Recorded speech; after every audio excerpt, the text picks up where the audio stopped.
আসসালামু আলাইকুম, সবাইকে শুভেচ্ছা জানাচ্ছি মাসুম মাহবুব। দর্শক, বেশ কিছু ব্রেকিং খবর আজকে সকালের এই লাইভ সেশনে আপনাদের জানাতে চাই। তার আগে বলবো, যদি দেখতে এবং শুনতে পেয়ে থাকেন আমাকে একটু কমেন্ট করে আপনারা জানাবেন। দেখতে এবং শুনতে পাচ্ছেন কিনা? আপনাদের প্রচুর কমেন্ট পাচ্ছি আমি। বিভিন্ন জায়গা থেকে কমেন্ট আসছে, মালয়েশিয়া থেকে, কুড়িগ্রাম থেকে, নড়াইল থেকে, দেশের বাইরে থেকে আসছে, ময়মনসিংহ থেকে আসছে, রোমানিয়া থেকে আসছে, কুমিল্লা থেকে আসছে। তাহলে শুনতে এবং দেখতে পাচ্ছেন। প্রিয় দর্শক, ইরাকের কুর্দিস্তান আরবিল থেকেও আসছেন। সাউন্ড সিস্টেম ঠিক আছে তো না ভাই? ক্লিয়ার আছে? ওকে। দিনাজপুর থেকে দেখছেন, ওমান থেকে দেখছেন, চট্টগ্রাম থেকে শুনছেন, সাউন্ড ক্লিয়ার। ওকে। বরিশাল থেকে, ইতালি থেকে। প্রথম কথা হলো যে যুদ্ধ পরিস্থিতির একটা বড় আপডেট আসছে। আগামী শুক্রবার কিছু একটা ঘটতে পারে মধ্যপ্রাচ্যে, পশ্চিমা দুনিয়ায়। মার্কিন গণমাধ্যমগুলো বলছে শুক্রবার ডোনাল্ড ট্রাম্প তার অগ্নি পরীক্ষা দিতে যাচ্ছে। পাকিস্তানের মাধ্যমে ইরানের কাছে বেশ কিছু প্রস্তাব আমেরিকা পাঠিয়েছে এবং ইরান তাদের কিছু প্রস্তাব আমেরিকাকে দিয়েছে।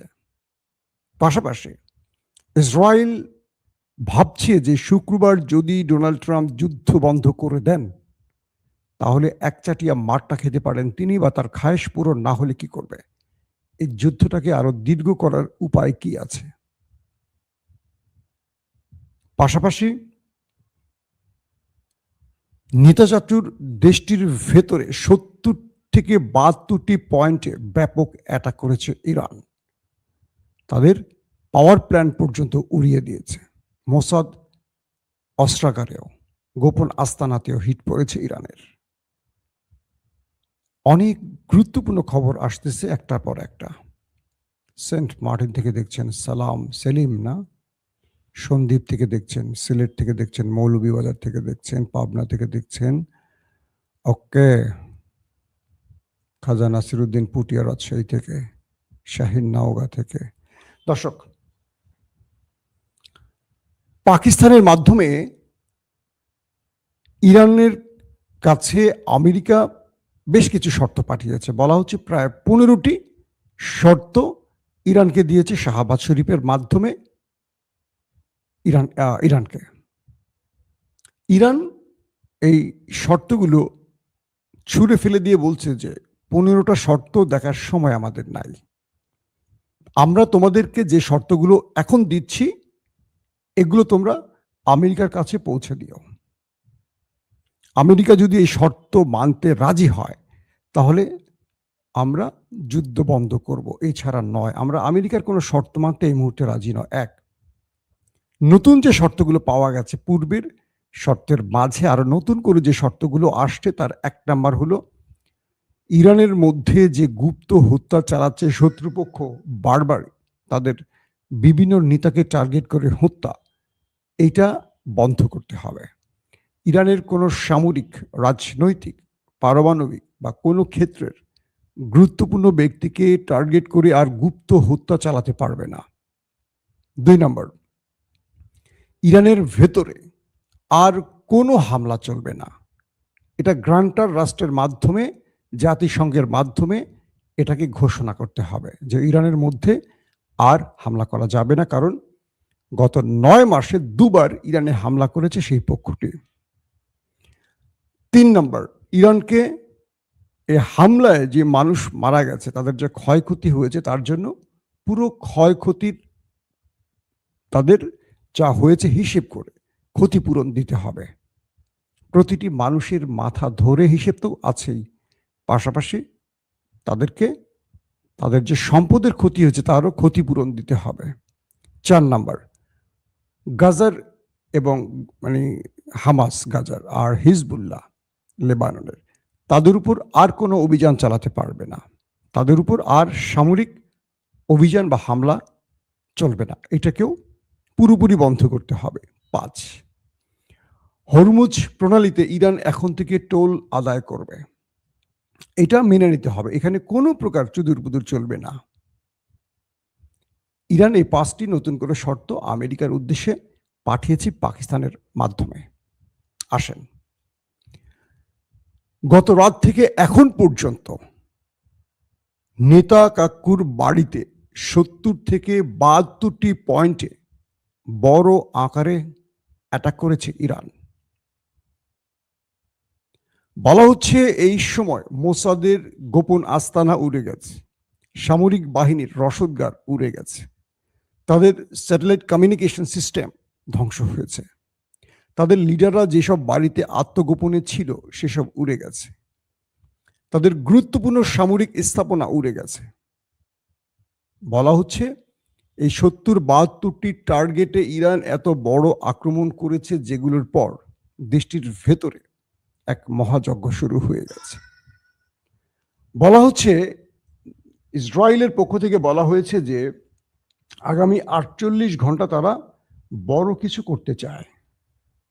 ৪৮ ঘন্টার মধ্যে, অর্থাৎ ইসরায়েল বুঝতে পারছে আগামী শুক্রবার যে কোনোভাবে হয় যুদ্ধটা বড়ভাবে আসবে আমেরিকার পক্ষ থেকে, অথবা আমেরিকা এই যুদ্ধ থেকে ফিরে যাওয়ার জন্য কোনো ঘোষণা দিতে পারে, যুদ্ধবিরতির নাম করে ঘোষণা দিতে পারে ডোনাল্ড ট্রাম্প, কারণ তার উপর অব্যাহত চাপ আছে দেশ এবং বিদেশের।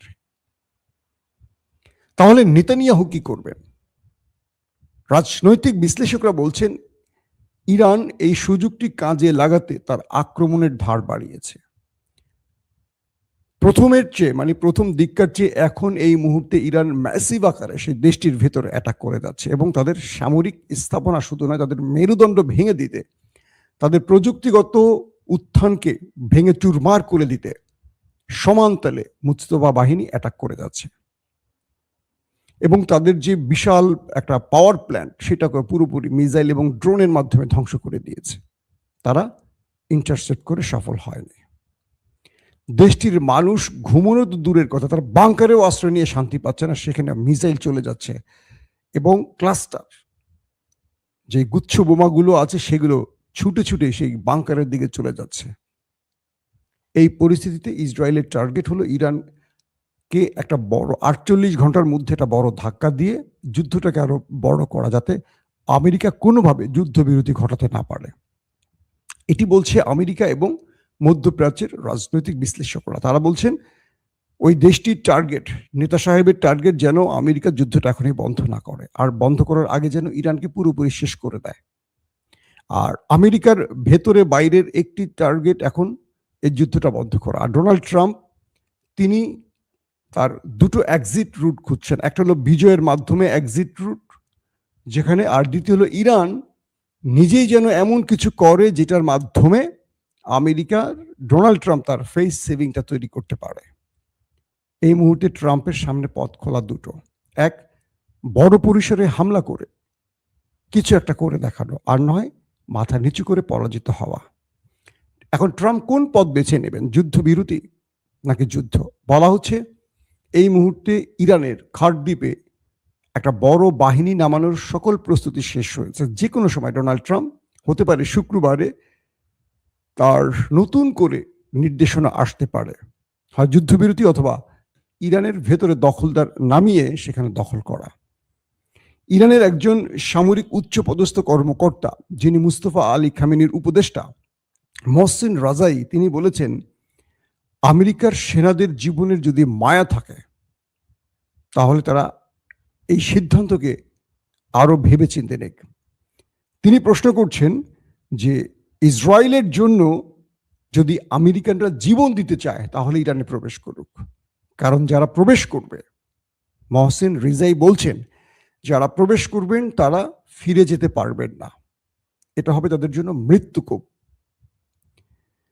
দর্শক, এখন যে অবস্থাটি তৈরি হয়েছে যে ইরান নতুন করে আবার বলছে যে আমার মিত্রদের জন্য হরমুজ প্রণালী খোলা, এবং যারা আমার শর্ত মানতে রাজি তাদের জন্য হরমুজ প্রণালী খোলা। তাদের মধ্যে আছে চীন, রাশিয়া, বাংলাদেশ, পাকিস্তান, শ্রীলঙ্কা, তুরস্ক, এরপর জাপান, স্পেন, মানে যারা ইরানের শর্ত মেনে নিয়েছে তাদের জন্য হরমুজ প্রণালী খুলে দিয়েছেন মিস্টার মুস্তফা আলী খামেনি।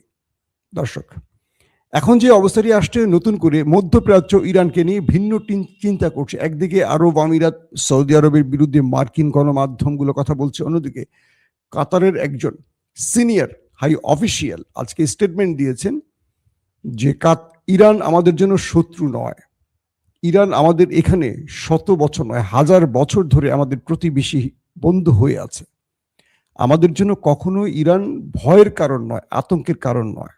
আমাদের জন্য কারা আতঙ্কে সেটা আমাদের বিবেচনা করতে হবে, ওই দেশটির কথা ইঙ্গিত করেছেন। কাতারের সেই হাই অফিসিয়াল আরো বলছেন, আমরা চাই আমাদের এই মধ্যপ্রাচ্যে বা আমাদের এই জোনে শান্তি আসুক, আর এই শান্তি যারা বিনষ্ট করছে তাদেরকে বিতাড়িত করার সময় এসে গেছে। কাতারের এই স্টেটমেন্টে বুঝে যাচ্ছে কাতারের ঘুম ভেঙেছে একটু দেরিতে হলেও। এখন তারা চিন্তা করছে তাদেরকে কারা ক্ষতিগ্রস্ত করছে, কোন দেশ ক্ষতিগ্রস্ত করছে। ইরান তো তাদের ক্ষতি করছে না। তো এই পর্যায়ে রয়েছে এখন। প্রিয় দর্শক,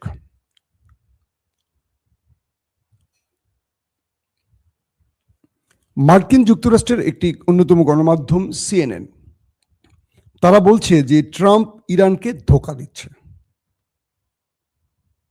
ট্রাম্প ইরানকে ধোঁকা দিচ্ছে কিরকম? তিনি সময় ক্ষেপণ করছেন বিভিন্ন আলোচনা বা যুদ্ধবিরতির প্রস্তাব নিয়ে।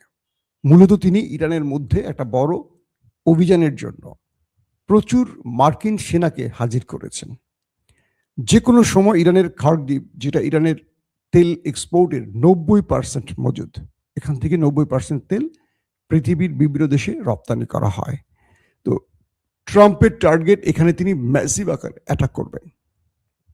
সিএনএনের সেই নিরাপত্তা বিশ্লেষক বলছেন যে আলোচনার নাম করে মূলত ইরানকে ধোঁকা দেয়া হচ্ছে, তারা ইরানকে নিয়ে বড় অ্যাডভেঞ্চারে যাচ্ছে। বিষয়টা আরেকটু মনোযোগ দিয়ে বোঝেন। আমি একটু আগে যে কথাটি আপনাদের বলেছিলাম, ইরানের মহসিন রাজাই বলছে যে আমাদের ভূখণ্ড আমাদের জন্য, এই ভূখণ্ডের শত্রু পা রাখবে আর শত্রু নিরাপদে ফিরে যাবে, এটা হতে পারে না। ডোনাল্ড ট্রাম্পকে উদ্দেশ্য করে বলা হয়েছে যে আপনি জানেন যে আপনার দুটো দেশ মিলে আক্রমণ করার পর ইরান কি জবাব দিতে পেরেছে, কি জবাব দিতে পারবে।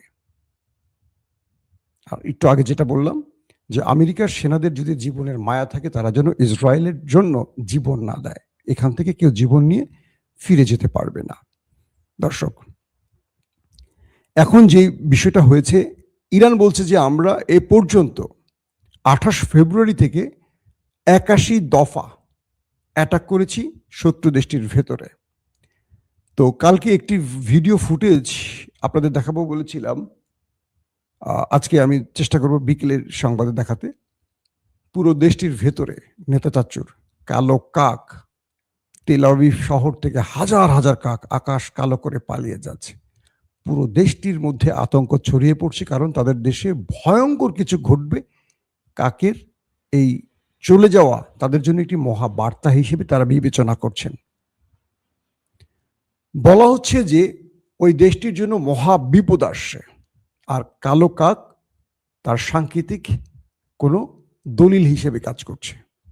তাদের ধর্মগুরুরা তাদের ধর্মগ্রন্থগুলোতে এই ব্যাখ্যাগুলো আছে বহুবার।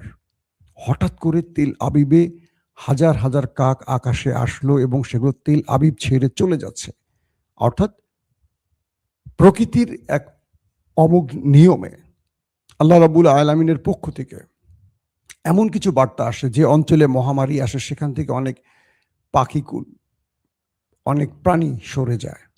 তো ওরা বলছে যে এই কালো কাক আমাদের জন্য মহা কোনো ভয়ঙ্কর বার্তা দিয়ে যাচ্ছে, যেটা আসছে দিনগুলোতে ইরানের পক্ষ থেকে আমাদের উপর আসতে পারে আঘাত হিসাবে, কোনো বড় ভয়ঙ্কর অ্যাটাক।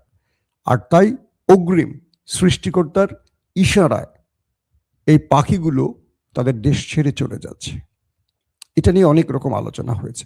এরই মধ্যে আরেকটি গুরুত্বপূর্ণ খবর আসছে। কালকে আমি আপনাদের বলেছিলাম না, কাস্পিয়ান সাগরে ইরান এবং রাশিয়ার সাপ্লাই লাইনে বড় অ্যাটাক করেছিল ওই দেশটি আর কি, বুঝছেন তো। আজকের খবর আসলে সেখানে ওই অ্যাটাকে কিছু করতে পারেনি, বন্দরে যে অ্যাটাকটি হয়েছে তেমন কিছু করতে পারেনি, বরং রাশিয়া থেকে বিশাল একটা অস্ত্রের চালান ইরানে পৌঁছে গেছে। এটা এখন ওই দুটো রাষ্ট্রের মাথা খারাপ, কারণ আমেরিকা আসছে শুক্রবার ওই দেশটির ভিতরে বড় কোনো অভিযান চালাবে, এটা ভেবেই ইরানকে চীন এবং রাশিয়া বড় রকম অস্ত্র চালান পৌঁছে দিচ্ছে। কিছু কিছু গণমাধ্যম বলছে যে তাদের হাতে এখন অন্যরকম আধুনিক অস্ত্র আসতে শুরু করেছে ইরানের হাতে, যেগুলো দিয়ে ইরান তার শত্রুকে ঘায়েল করার জন্য সর্বোচ্চ ফাইট করতে পারবে। কি কি আসছে সেটা বলা হচ্ছে না। তারা বলছে যে ইরানকে রাশিয়া কার্গো জাহাজ ভর্তি করে ভয়ঙ্কর কিছু পাঠিয়েছে এবং চীনও ইরানকে বিভিন্নভাবে বিভিন্ন সহযোগিতা করে যাচ্ছে। এখান থেকে যুদ্ধকে মোড় ঘুরিয়ে অন্যদিকে নেয়া এই মুহূর্তে অসম্ভব হয়ে পড়েছে। তবে ইরান বলছে যে ট্রাম্প আমাদের যে ধোঁকা দিচ্ছে এটা আমরা জানি, আমরা তাকে বিশ্বাস করি না। এই জন্যই আমরা বারবার বলছি আমাদের সাথে আন্তর্জাতিক কোনো গ্রান্টার লাগবে, জাতিসংঘকে লাগবে যুদ্ধ বন্ধে, না ইসরায়েল না আমেরিকা, কাউকে আমরা বিশ্বাস করি না। দর্শক, এখনকার মতো বিদায় নিতে চাই। ইনশাআল্লাহ আজ বিকেলে যদি পারি অবশ্যই চেষ্টা করব আরেকবার আপনাদের মাঝে হাজির হতে। এখনকার মতো বিদায় নিচ্ছি। আল্লাহ হাফেজ।